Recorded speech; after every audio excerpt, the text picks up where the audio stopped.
Assalamualaikum warahmatullahi wabarakatuh. Alhamdulillahirabbil alamin, wassalatu wassalamu ala asrofil anbiya wal mursalin wa ala alihi washabihi ajmain. Marilah sama-sama kita panjatkan puji syukur kehadiran Allah Subhanahu wa taala yang dimana telah memberi kita begitu banyak nikmat kesehatan, kesempatan sehingga kita dapat berkumpul dan melaksanakan pembelajaran setiap harinya. Salawat tidak perlu lupa kita hadirkan kepada junjungan Nabi besar Muhammad SAW. Semoga kita kelak akan mendapat syafaatnya di yaumil akhir. Amin ya rabbal alamin. Sebelum saya memulai presentasi, saya memperkenalkan kami dari kelompok 2 akan mempresentasikan mengenai pengertian ilmu tauhid dan pembagiannya. Baik, untuk materi pertama mengenai pengertian ilmu tauhid akan saya sampaikan sendiri.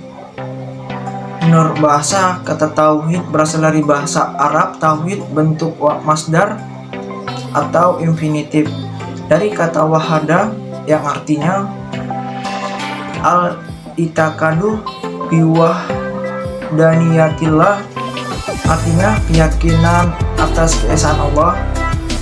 Sedangkan pengertian secara istilah tauhid ialah meyakini bahwa Allah Subhanahu wa taala itu esa dan tidak ada sekutu baginya. Kesaksian ini dirumuskan dalam kalimat syahadat la ilaha illallah, artinya tiada Tuhan selain Allah. Tauhid artinya mengesahkan Allah. Esa berarti satu, Allah tidak boleh dihitung dengan 1, 2 atau seterusnya, karena kepadanya tidak layak dikaitkan dengan bilangan.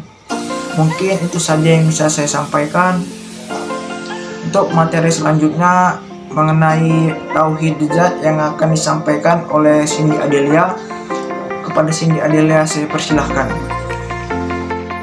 Baik, terima kasih kepada moderator yang telah memberikan waktu kepada saya untuk menjelaskan tentang tauhid zat atau pengesaan Tuhan dalam zat. Tauhid zat adalah bahwa tujuan adalah esa dan bukan dua ungkapan ini. Bukanlah sebuah ungkapan yang cermat, sebagaimana yang diriwayatkan dari Amirul Mukminin Ali AS, karena arti dari ungkapan ini adalah satu numerik. Artinya, dua bagi Tuhan dapat dikonstruksikan atau tasawur, akan tetapi tidak ada wujudnya di luar. Dan tentu saja ungkapan ini adalah ungkapan yang salah.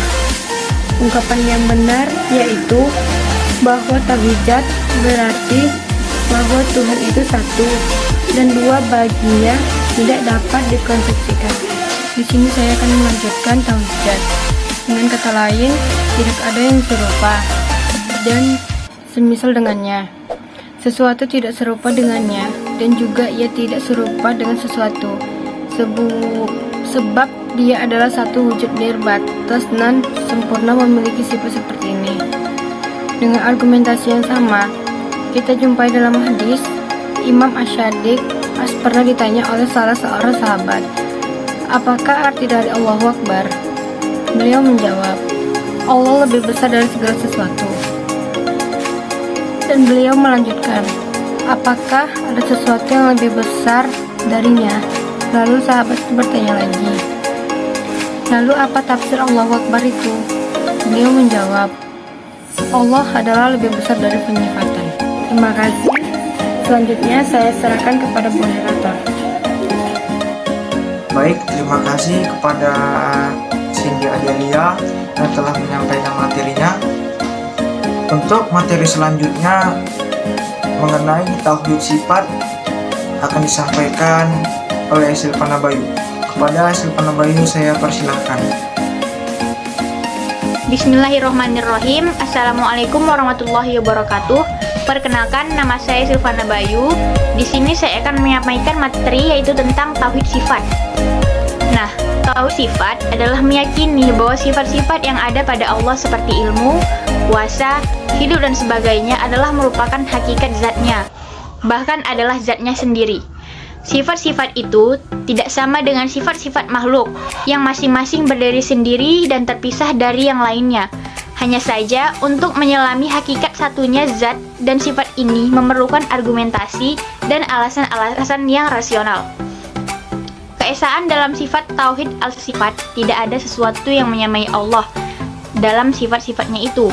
Dalam akidah Islam Ahlus Sunnah Jamaah, terdapat 20 sifat yang wajib diketahui oleh seorang hamba secara terperinci. 20 sifat itu adalah: yang pertama, wujud artinya ada, qidam artinya terdahulu, baqo artinya kekal, mukhalafatul lil hawadis artinya berbeda dengan makhluknya, qiyamuhu binafsih artinya berdiri sendiri, wahdaniyat artinya esa atau satu, qudrat artinya kuasa, iradat artinya berkehendak atau berkemauan, ilmun artinya mengetahui, hayat artinya hidup, sama artinya mendengar, basor melihat, kalam berbicara, qadiran berkuasa, muridan berkehendak menentukan, aliman mengetahui, hayyan artinya hidup, sami'an artinya mendengar, basiran artinya melihat, dan mutakalliman artinya berbicara. Hanya ini yang dapat saya sampaikan. Selanjutnya saya kembalikan ke moderator. Baik, terima kasih kepada Silvana Bayu yang telah menyampaikan materinya. Untuk materi selanjutnya mengenai tauhid rububiyah akan disampaikan oleh Anggi Putri Utami. Kepada Anggi Putri Utami saya persilahkan. Assalamualaikum warahmatullahi wabarakatuh. Baik, terima kasih kepada moderator yang telah memberikan waktunya kepada saya. Perkenalkan, saya Anggi Putri Utami. Di sini saya akan mempresentasikan tentang tauhid rububiyah. Tauhid rububiyah.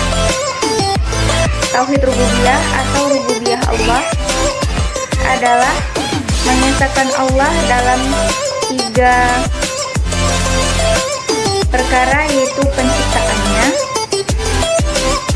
kekuasaannya, dan pengaturannya. Bisa dilakukan Allah seperti menciptakan, menghidupkan, mematikan, memberi rizki, mendatangkan segala manfaat, dan menolak segala mudarat.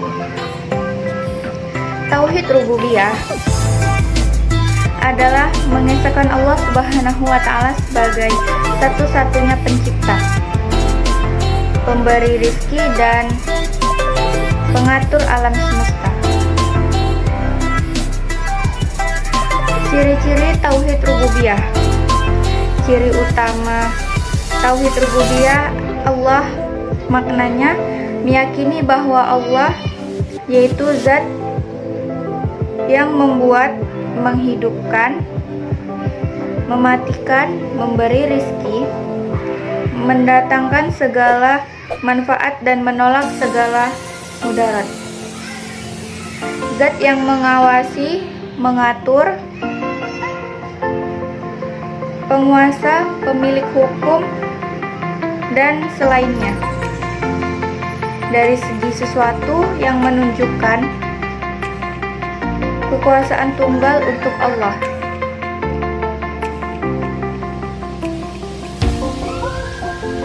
Dari sini, seorang mukmin mesti meyakini bahwa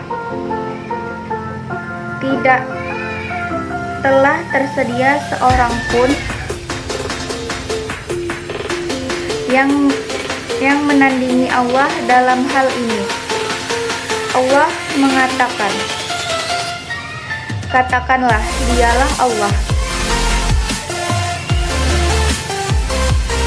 yang Maha Esa." Allah yaitu Tuhan yang bergantung kepadanya segala sesuatu.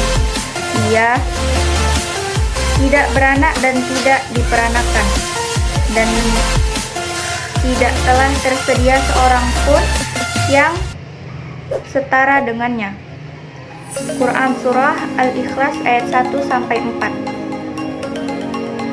Contoh tauhid rububiyah adalah salah satu contoh tauhid rububiyah yaitu percaya bahwa hanya Allah yang mampu menciptakan segala sesuatunya, bukan makhluk atau zat lainnya. Hanya Allah lah yang mampu memberikan rezeki kepada setiap makhluk, karena sesungguhnya semua makhluk tidak akan bisa mendapatkan rezekinya sendiri atas ridho Allah Subhanahu wa Ta'ala.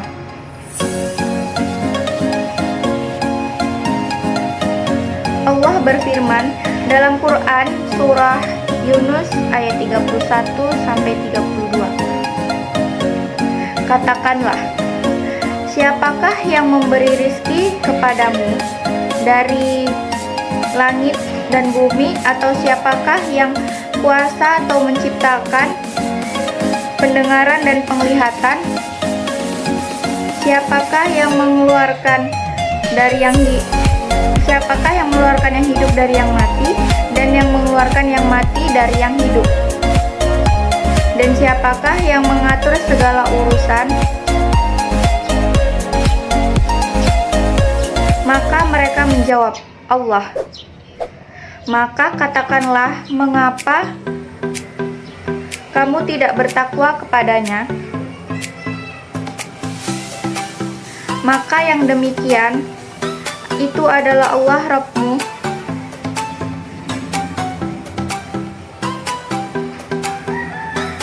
yang sebenarnya, maka tidak ada sesudah kebenaran itu melainkan kesesatan. Maka bagaimanakah kamu dipalingkan dari kebenaran? Quran surah Yunus ayat 31 sampai 32. Sekian penjelasan dari saya tentang tauhid rububiyah. Saya kembalikan kepada moderator.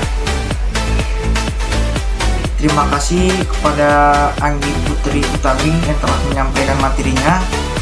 Untuk materi selanjutnya mengenai tauhid uluhiyah akan disampaikan oleh Yunijar. Kepada Yunijar saya persilahkan. Baik, terima kasih kepada moderator yang telah memberikan saya waktu untuk menjelaskan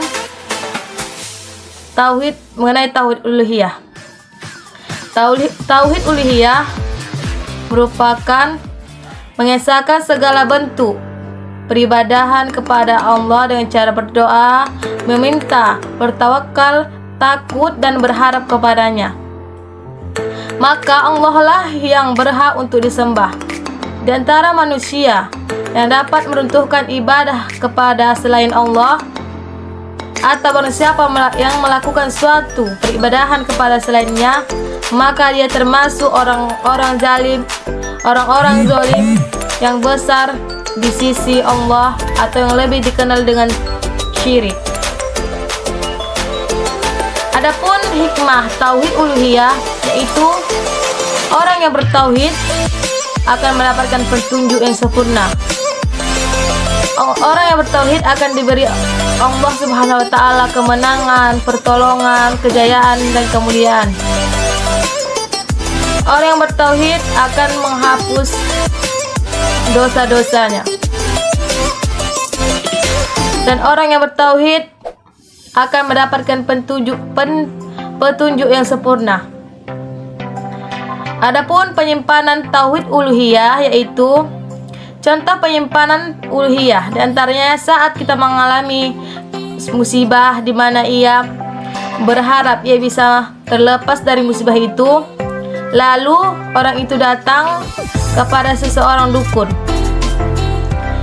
Kita meminta di tempat itu supaya penghuni tempat itu atau sang dukun bisa melepaskannya dari musibah yang sedang menimpanya.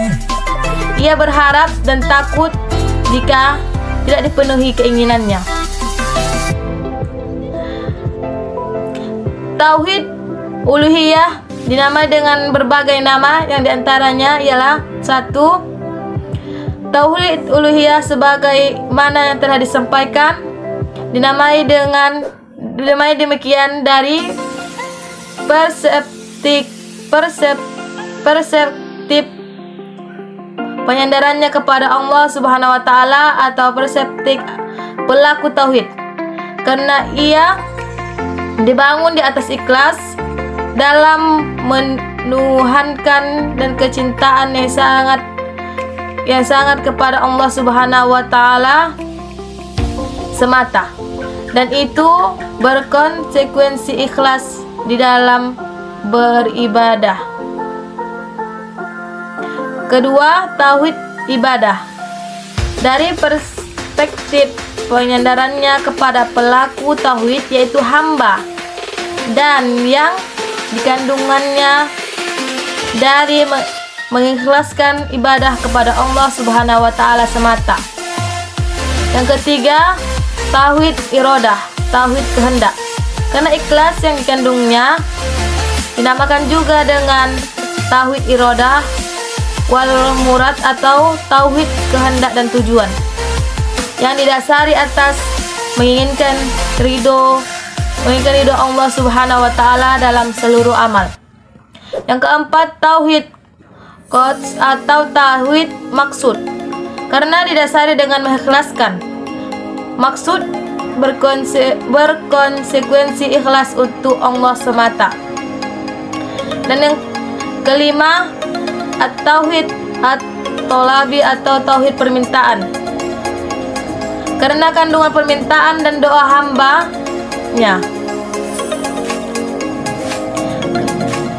kepadanya. Keenam, at-tauhid al-fi'li atau tauhid perbuatan, karena kandungan perbuatan hati dan anggota tubuh. Dan yang terakhir, tauhid amal, karena dibangun di atas mengikhlaskan amal kepada Allah Subhanahu wa taala semata.